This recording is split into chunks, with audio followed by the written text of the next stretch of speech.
perubahan yang terbaik dan terbukti dalam sejarah yang berjaya ialah perubahan yang dirancang secara penuh rapi dan sistematik. Perubahan itu didasari kepada aspirasi dan kehendak rakyat sendiri. Inilah Alkisah transformasi yang sedang diperjuangkan oleh Kerajaan Barisan Nasional.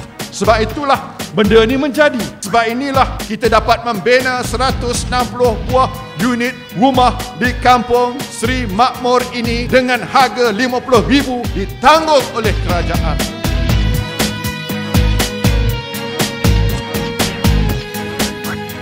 Alhamdulillah, apa yang dihasratkan oleh generasi kedua Kampung Felkra Seri Makmur hari ini menjadi kenyataan dan realiti.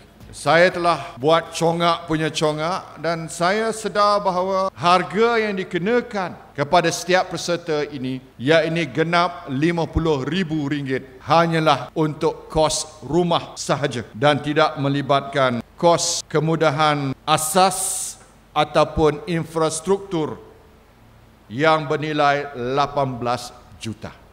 Kalau projek inilah dibuat oleh pihak swasta, sebuah rumah ini bukan harganya RM50,000. Kosnya sudah tentu mengambil kira kos kemudahan infrastruktur. Rumah-rumah ini akan dijual dengan harga tidak kurang daripada RM150,000 sebuah. Mungkin lebih daripada itu. Hanya 1/3 sahaja dibayar. 2/3 dibiayai oleh kerajaan melalui Felkra. Tak payahlah saya banyak cakap. Tuan-tuan pun dah cukup jelas. Sokong sajalah Kerajaan Barisan Nasional dan insya-Allah banyak lagi kita akan lakukan.